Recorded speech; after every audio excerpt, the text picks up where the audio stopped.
one of the things that I think this heightens the meaning in your life, is to try to do difficult things, right? Aim high. Don't aim so damn high you can't manage it, and make sure you break down your aims into reasonably attainable sub-goals, but you want to aim high, and then you want to see how hyper efficient you can get. That's a great thing to do in your early 20s, is to see, okay, like, discipline yourself, think, okay, how much work can I do if I load myself right to the maximum? How far can I work? How hard can I work until I exhaust myself? And then you back off, obviously, because the optimal amount of working, productive engagement, let's say, is that which is sustainable across decades. So you have to learn that, but you don't learn that without stretching yourself to your limits to begin with. And if your life isn't everything it could be, and if you're suffering from an excess of meaninglessness, well, it means you're not oriented in the world of chaos and order properly. It's like you could learn to discipline yourself. Figure out what it is that you need to do and that you want to do, and then see how efficient you can get. Because one of the things that's quite fun is to figure out, if you have a task, I always tell my graduate students this if they're doing an experiment too. If you have a task that you have to do, it's really interesting to spend a few minutes, sometimes hours, depending on how long the task is. See if you can figure out how to do it from 5 to 10 times faster. It means you'll have to rearrange the way you think about it, but you can often do it. And that's how extremely productive people get so hyper efficient. It's unbelievable the degree to which our sanity depends on a functioning sociological structure. And here's why. Well, first of all, you kind of need to know what to do every day. You have to have a routine, because you're an animal, and if you have a dog or a cat, dogs are a really good example of this. Dogs like routine. They like to be walked the number of times a day that they're supposed to be walked, and they get quite sick very rapidly if you don't routinize their days. Children are exactly the same way. Now, you can overdo it, right? But still, you need to know approximately when you should get up. It should be approximately the same every day. You need to know approximately when you're going to eat. You need to know what you're going to eat. You need to know who you're going to eat with. You need to know where to buy your food. It's like 80% of your life, 70% of your life, something like that, consists of those things that you do every single day, that you repeat. Well, so you need structure, you need predictability, and you need more of it than you think, just to keep you sane.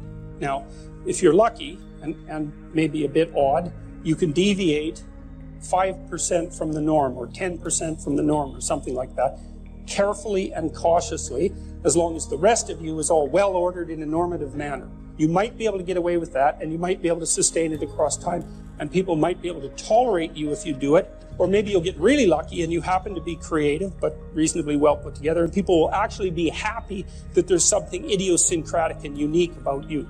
But even under those circumstances, mostly what you want is to have a routine, it's disciplined, it's predictable, and bloody well stick to it. You're going to be way healthier and happier and saner if you do that. And then the other thing that you need, because this is one of the things the psychoanalysts got wrong, I think, is that they overestimated the degree to which sanity was a consequence of being properly structured internally, Because from the psychoanalytic point of view, you're sort of an ego, and that ego is inside you. And of course, it rests on an unconscious structure, but the purpose of psychoanalysis is to sort out that unconscious structure and the ego on top of it, and to make you a fully functioning and autonomous individual. But there's a problem with that, because the reason that you're sane as a fully functional and autonomous human being isn't because you've organized your psyche, even though that's important. The reason that you're sane if you have a well-organized unconscious and ego is because other people can tolerate having you around for reasonably extensive periods of time, and will cuff you across the back of the head every time you do something so stupid that people will dislike you permanently if you continue. And so what people are doing to each other all the time, just non-stop, is broadcasting sanity signals back and forth, right? It's like you smile at people if they're not only behaving properly, but behaving in a way that you would like to see them continue to behave. You frown at them if they're not, you ignore them if they're not, you shun them, you roll your eyes at them, you manifest a disgust face, you don't listen to them, you interrupt them, you won't cooperate with them, you won't compete with them. It's like you're blasting signals at other people about how to regulate their behavior so frequently, it just makes up all of your social interaction. That's why we face each other, and we have emotional displays on our face, and we're looking at each other's eyes, and we know as much as we can about what's going on with each other, given that we don't have immediate access to the contents of their consciousness. And so partly what you're doing with your routine is establishing yourself as a credible, reliable, trustworthy, potentially interesting human being who isn't going to do anything too erratic at any moment. And everyone else is around there tapping you into shape, making sure that that's exactly what you are. And that's how you stay sane. And so what happens to people too, if they don't have a routine and they get isolated, is they start to drift. And they drift badly because the world is too complicated for you to keep it organized all by yourself. You just cannot do it. So we outsource the problem of sanity. And it's very intelligent that we outsource the problem of sanity, because sanity is an impossibly complex problem. And so the way that we manage the incredibly complex problem is we have a very large number of brains working simultaneously on the problem all the time. You know, let's say I was dealing with a client, and maybe that was somebody who, say a man, 35 years old, he still lived at home. So he was too dependent. His room is a complete bloody catastrophe. And, you know, he's living like a bratty 13-year-old. And that gets pretty ugly by the time you're 35. You know, and he knew it, and I'm sure his mother knew it, although obviously she put up with it, which was probably her mistake, at least in part. But maybe we decide, well, you know, let's start by cleaning your room. And so as a cognitive behavioral psychologist, you engage in a process called collaborative empiricism. And that's partly to solve the problem that you described as well. How do we know we set the right goal?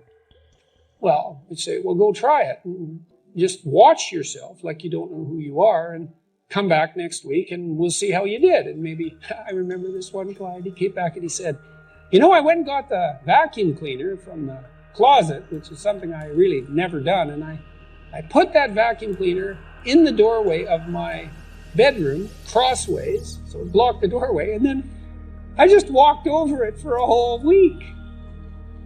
Like, he was completely nonplussed at his own intransigence. And look what he did, eh? He was so resentful and so angry that he, instead of vacuuming his damn bedroom like he planned, he just stuck the vacuum in his own way and then martyred himself over it every day for a week. It's like, okay then, we're starting to get somewhere with the whole you living at home thing here.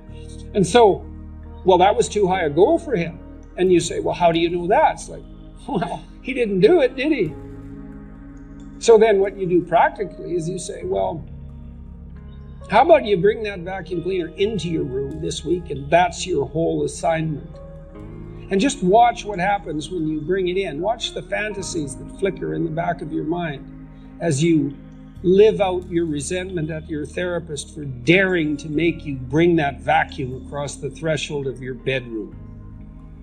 And so if people catch those fantasies, whew, that's quite the bloody nightmare and quite the revelation to themselves, I can tell you, because you have to be one angry person to put a vacuum cleaner in your doorway and walk over it every day for a week.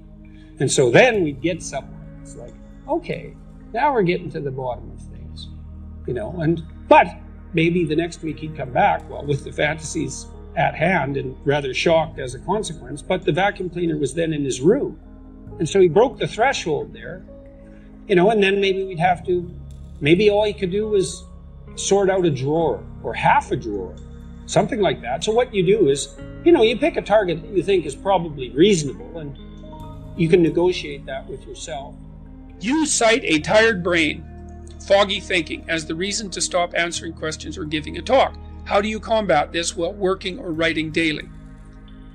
Well, I eat a big breakfast relatively soon on waking. That really helps. If any of you out there are anxious, and many of you no doubt are, there'll be a large number of you who are anxious and don't eat breakfast. And there'll be a whole bunch of you out there who think, well, I don't eat breakfast. It isn't necessary. It's like, that's wrong. It's necessary. You fasted all night.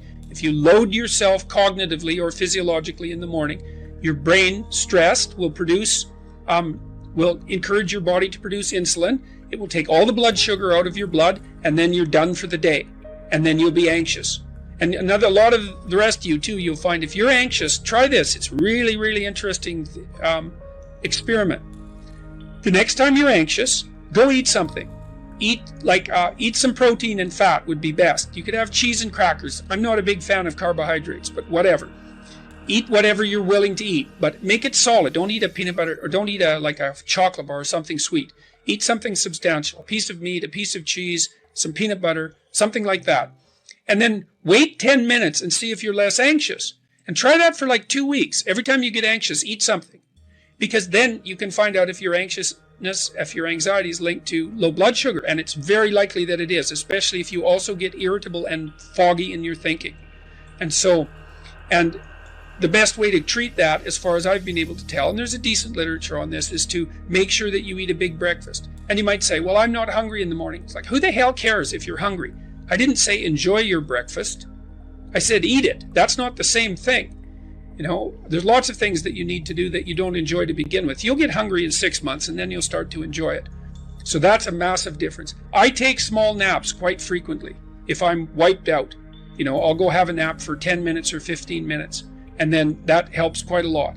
I try to wake up fairly regular, on a fairly regular schedule. That's another thing I would really recommend for people whose lives are in disarray and who are anxious. Try to fix your wake time. Sleep, going when you sleep, that's not so important. So you can still, you know, stay up late and have fun and all that. But getting up in the morning is really helpful. So, you know, and you also have to figure out how much you can work or write. I can't write for more than about max. My sustainable maximum for writing is 3 hours a day. And if I push it past that, then, especially if I'm editing, I make mistakes when I'm editing, so that's counterproductive, and I can't sustain it across time. And so I don't really think you can do more than about 3 hours of extremely intense intellectual work a day. Although if you have a nap, you can stretch that, but I think at least I end up paying for it across time. So nap, make sure you eat, and make sure that you get enough sleep. So that's how I combat it and try to make myself hyper efficient.